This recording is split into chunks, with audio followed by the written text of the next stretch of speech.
Dear students, this is a 2014 year 24 mark consignment problem, question paper problem.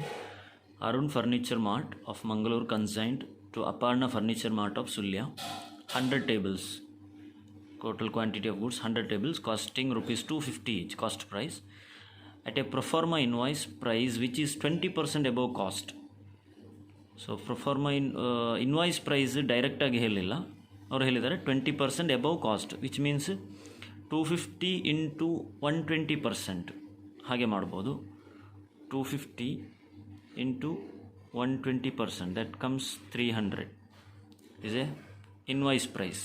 Okay, 250 into 120% ಡೈರೆಕ್ಟಾಗಿ ಮಾಡ್ಬೋದು. ಅಂದರೆ 20% above cost. So 250 100% ಆಗಿ consider ಮಾಡಿ, plus 20%, 120%, 250 to 120%, that comes 300.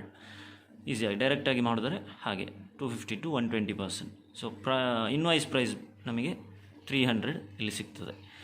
They pay 2000 for packing and insurance expenses of consignor. Aparna furniture mart received the tables, paid 1000 for carriage, expenses of consignee 1000 for carriage. They sold 70 tables at an average price of 500. ನೋಡಿ, ಅವರು quantity of goods sold 70 tables, selling price 500.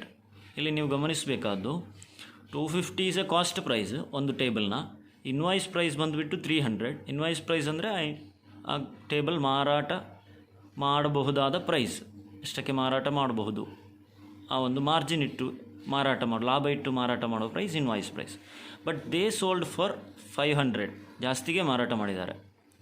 ಇದು ನೀವು ಗಮನಿಸಬೇಕು, ಯಾಕಂದರೆ next commission calculate ಮಾಡುವಾಗ ಈ ವಿಷಯ ಬರ್ತದೆ, ಈ ಪಾಯಿಂಟ್ ಆಫ್ ವ್ಯೂ ಬರ್ತದೆ. And their selling expenses being 800. These do two are expenses of consignee.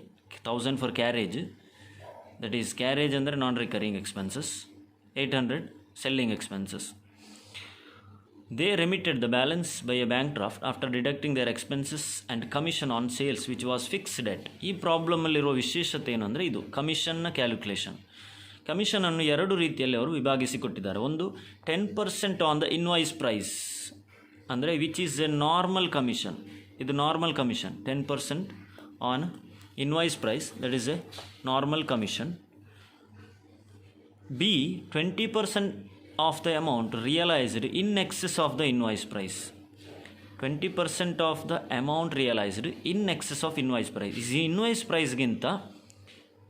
Invoice ಪ್ರೈಸ್ಗಿಂತ ಹೆಚ್ಚಿನ ಪ್ರೈಸ್ಗೆ ಎಷ್ಟು ಬೆಲೆಗೆ ಮಾರಾಟ ಮಾಡಿದೆ, ಆ ಬೆಲೆಯ ಮೇಲೆ 20%, ಅಂದರೆ ಇದಕ್ಕೆ ಓವರ್ ರೈಡಿಂಗ್ ಕಮಿಷನ್ ಅಂತ ಹೇಳ್ಬೋದು. 3 ರೀತಿಯ ಕಮಿಷನ್ ನಾನು ಎಕ್ಸ್ಪ್ಲೈನ್ ಮಾಡಿದ್ದೆ.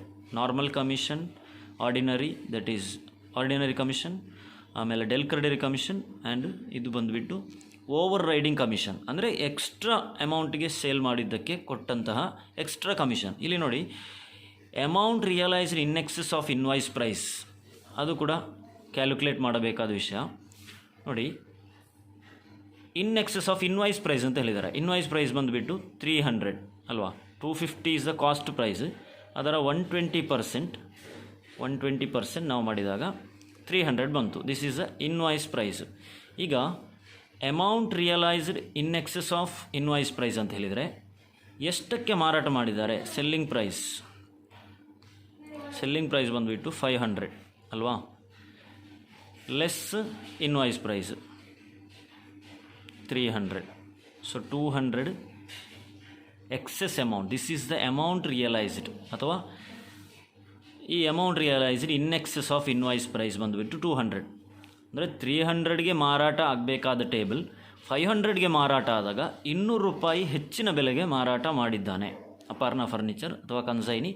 200 ರೂಪಾಯಿ ಹೆಚ್ಚು ಪ್ರಾಫಿಟ್ಗೆ ಮಾರಾಟ ಮಾಡಿದ್ದಾನೆ. ಅದಾಗಿದೆ ಇಲ್ಲಿ amount realised in excess of invoice price. ಇದರ ಮೇಲೆ ವಾಪಸ್ 20% ಅವನು ಕಮಿಷನ್ ಗಿಟ್ಟಿಸ್ಕೊಳ್ತಾನೆ, ಹೆಚ್ಚಿನ ಬೆಲೆಗೆ ಮಾರಾಟ ಮಾಡಿದ್ದಾನೆ ಅದಕ್ಕೆ.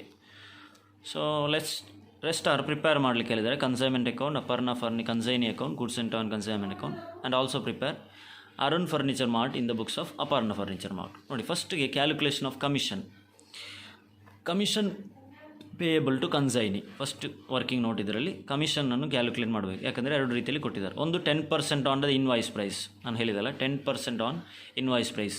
ಟೋಟಲ್ ಸೇಲ್ ಆದ ಟೇಬಲ್ 70 ಟೇಬಲ್ ಸೇಲ್ ಆಗಿದೆ ಅಟ್ ರುಪೀಸ್ 300.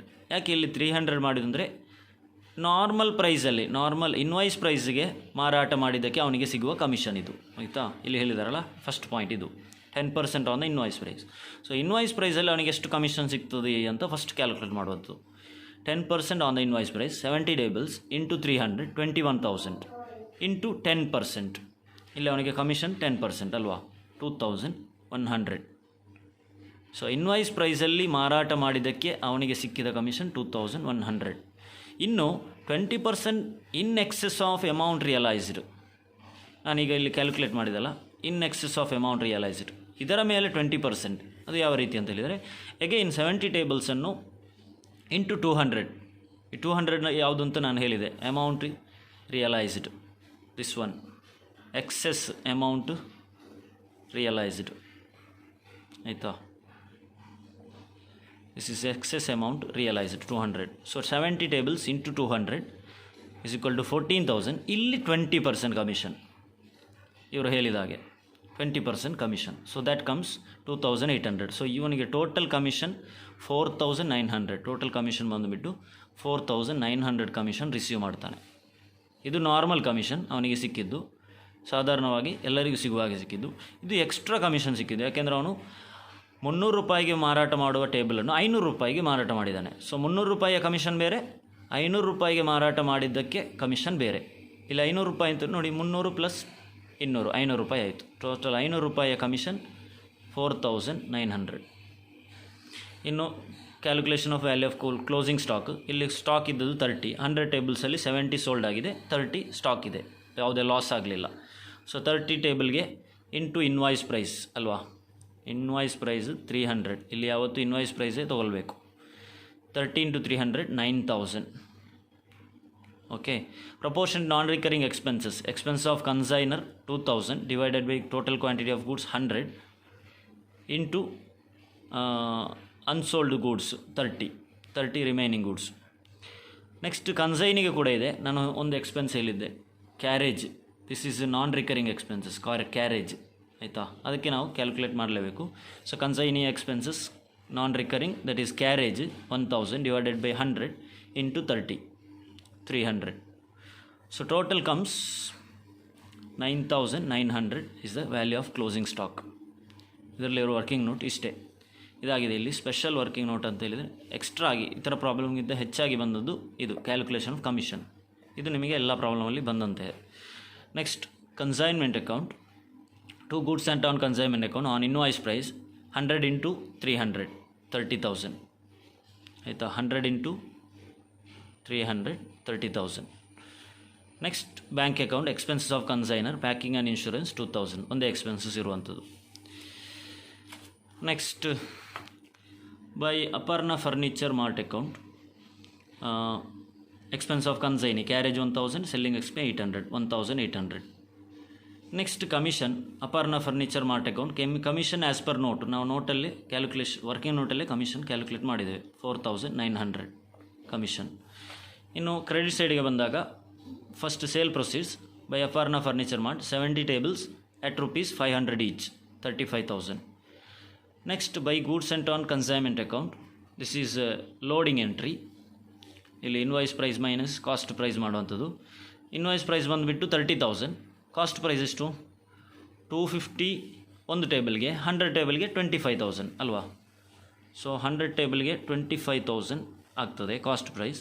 ಇನ್ವಾಯ್ಸ್ ಪ್ರೈಸ್ ಬಂದುಬಿಟ್ಟು 30,000 ಅಲ್ವಾ. ಇದೆರಡರ ಡಿಫ್ರೆನ್ಸ್ ಆಗಿದೆ 5,000. Invoice price minus cost price. Okay. 250 into 100, this is 300 into 100.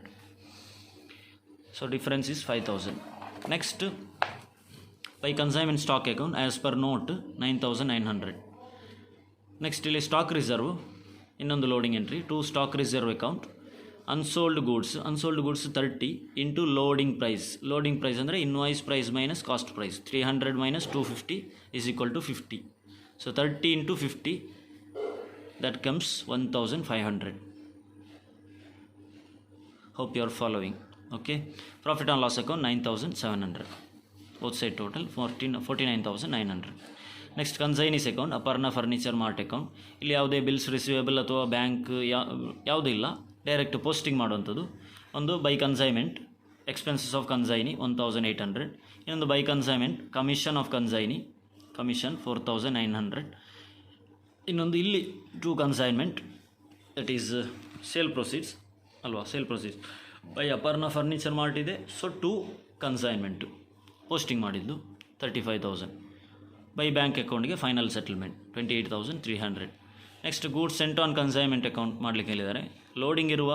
Loading entry ಬಂದಾಗ goods sent on consignment account ಮಾಡಲೇಬೇಕು. ಅವರು ಸಪೋಸ್ ಮಾಡಲಿಕ್ಕೆ ಹೇಳದಿದ್ದರು ಪ್ರಾಬ್ಲಮಲ್ಲಿ, ಪ್ರಿಪೇರ್ ನೆಸೆಸರಿ ಲೆಜ್ಜರ್ ಅಕೌಂಟ್ಸ್ ಅಂತ ಹೇಳಿದರು, ಇದು ಮಾಡಲೇಬೇಕು goods sent on consignment account. ಏನಿಲ್ಲ, ಪೋಸ್ಟಿಂಗ್ ಮಾಡುವಂಥದ್ದು ಮಾತ್ರ ಅಷ್ಟೇ ಅಲ್ವಾ.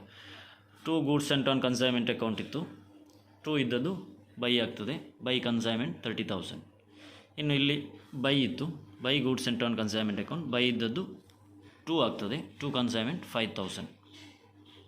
ಡಿಫರೆನ್ಸನ್ನು ಟ್ರೇಡಿಂಗ್ ಅಕೌಂಟ್ಗೆ ಟ್ರಾನ್ಸ್ಫರ್ ಮಾಡಿದ್ದು. ನೆಕ್ಸ್ಟ್ ಇನ್ನೊಂದು in the books of Aparna furniture mart Sullia, ಕನ್ಸೈನಿಯ ಬುಕ್ಕಲ್ಲಿ ಕನ್ಸೈನರ್ನ ಅಕೌಂಟ್ ಮಾಡಲಿಕ್ಕೆ ಹೇಳಿದ್ದಾರೆ.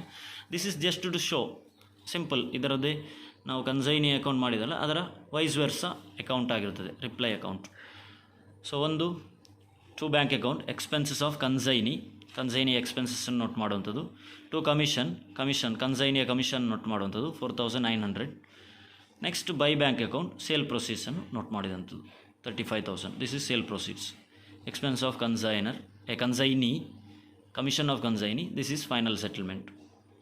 ನೋಡಿ, ಈ ಅಕೌಂಟ್ ಆ್ಯಂಡ್ ಈ ಅಕೌಂಟು ಸಿಮಿಲರ್ ಆಗಿರ್ತದೆ, ಯಾವತ್ತು ಸೈಡ್ ಆಚೆ ಇರ್ತದೆ, ಎಂಟ್ರಿಗಳು ವ್ಯತ್ಯಾಸ ಇರ್ತದೆ ಅಷ್ಟೇ. Okay, thank you.